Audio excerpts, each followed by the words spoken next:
Can you believe that a man who shattered the highest score in world history and climbed to the very top of the sport, while supporting his partner with just one arm, was only a few years earlier working a low-paying part-time job at a small local skating rink, earning just a few dollars an hour?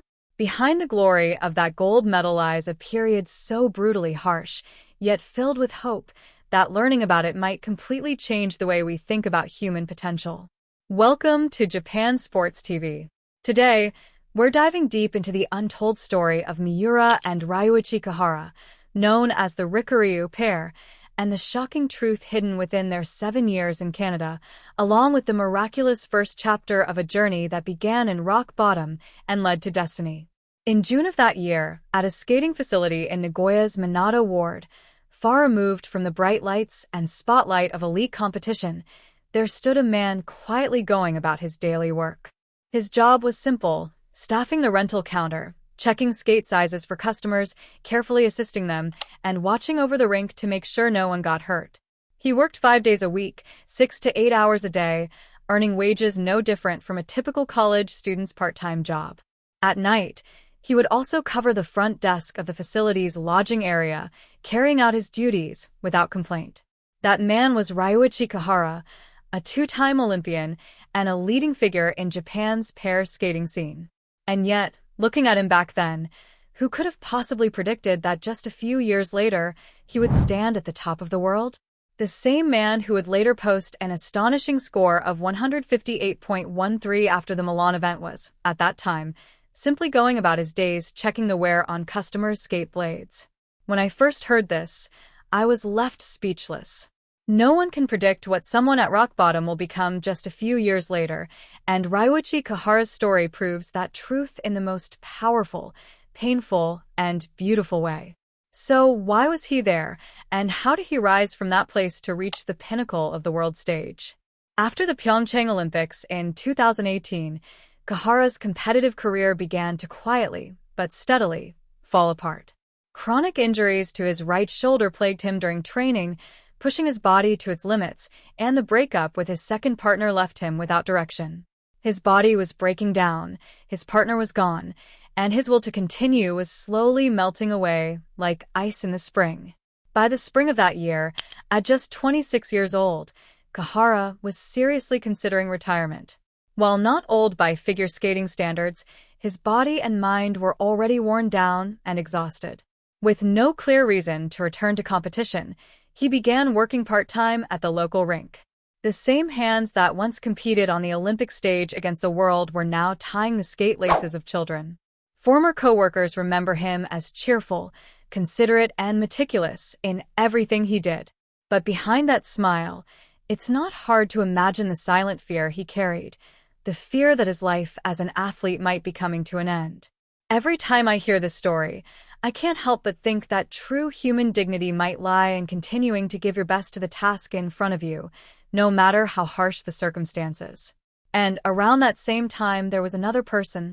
At the same time, our other main figure, Riku Miura, was also standing still in the middle of a deep, personal darkness in her skating career. Her previous pair had come to an end, and there was no guarantee she would ever find another partner. In Japan, there were no pair skating coaches available, and going overseas meant facing overwhelming challenges, huge financial costs, language barriers, and the courage to step alone into a completely unfamiliar country. For a teenager, those obstacles were incredibly high, and no one could give her a clear answer about her future. But Miura wasn't the kind of girl who simply waited and hoped. She took action. When she heard about a skater who had also lost his partner and was searching for a new path, she didn't hesitate. She reached out immediately. That skater was Ryuichi Kihara, the same man working quietly at the rental counter. Would you like to try skating together? When Kihara received that call, he later admitted he was honestly shocked. At a time when he felt like he was slowly disappearing from the world of skating, her voice pulled him back. At the end of July 2019, the two of them stepped onto the ice together for the very first time. Kihara described that moment as a lightning strike, while Miura said it didn't feel like she was trying to adjust to him, it just clicked naturally. But it's worth pausing here for a second, because words like lightning and natural connection sound beautiful and almost magical. What we can't forget is the pain and effort that built up behind those words. That natural connection only existed because Kihara had spent years developing his skills through Olympic experiences, injuries, and moments of deep despair. And Miura had her own journey, discovering the ice at a young age, building flexibility through rhythmic gymnastics, strengthening her mindset through karate, and pushing through the heartbreak of her previous partnership ending. What looked like a miracle meeting was actually the point where two intense, lonely journeys finally crossed. Destiny doesn't come to those who simply wait. It belongs to those who keep moving forward, even when they're bruised, exhausted, and uncertain. Only those people earn the right to stand on that stage. In August 2019, the formation of the Riku Ryu pair was officially announced. And from that moment, their unbelievable 7-year journey in Canada began. A story far grittier, lonelier, and more human than anything you see in those glamorous medal-winning moments on TV. They faced language barriers, cultural differences, and the crushing loneliness of living in a foreign country. One was a man who had left behind the rental counter, and the other was a young girl who had reached out from the darkness. Together, they began the process of becoming one. Their new battleground was a quiet town about 30 minutes outside Toronto, Ontario, Canada. But what awaited them there wasn't spotlight or applause. It was a daily grind filled with isolation and struggle in a place where they couldn't even fully communicate. The first major obstacle standing in their way was the language barrier. At the time, Miura could barely speak English. Kihara had some experience, but understanding highly technical coaching instructions and instantly translating them into precise physical movements required an exhausting level of focus and energy. Every detail mattered, the subtle nuances of choreography, the exact angle of their edges, even communicating with coaches when injuries occurred. Conversations that would take seconds in their native language became long, mentally draining exchanges that weighed heavily on both of them.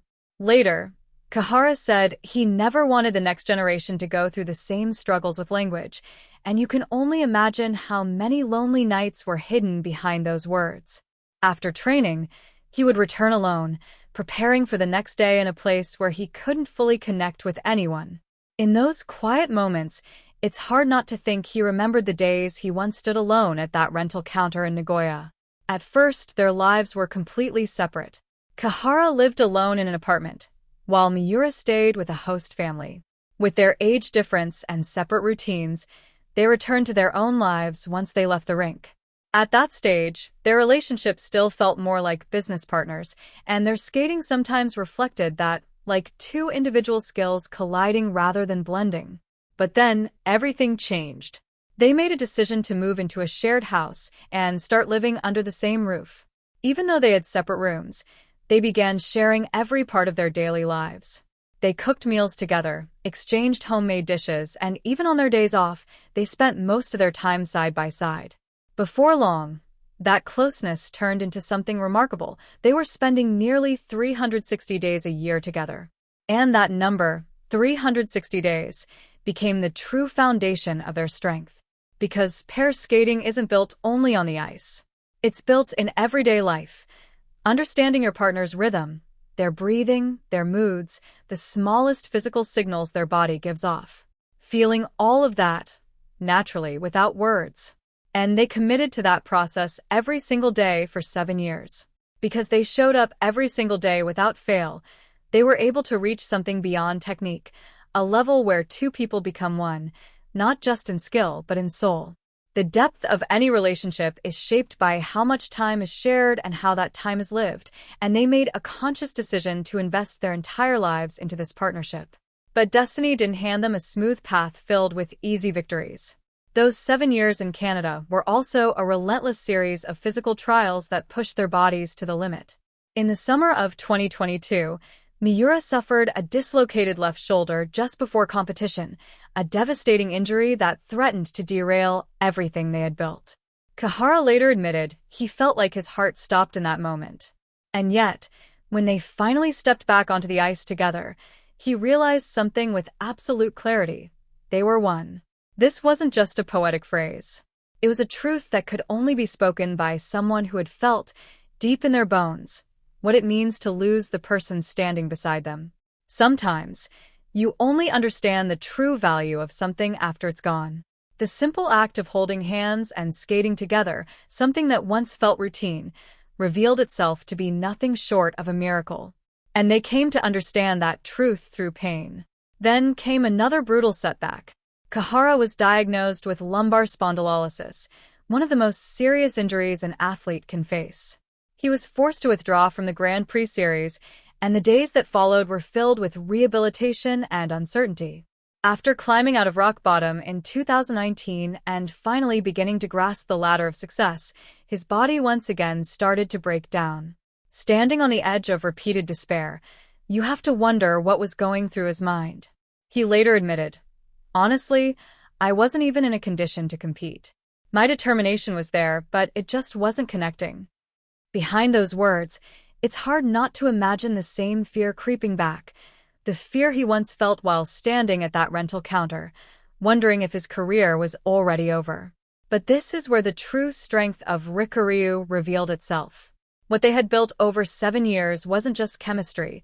It was an unspoken trust that when one of them fell, the other would never fall at the same time. When Kihara struggled with injury, Miura carried him forward.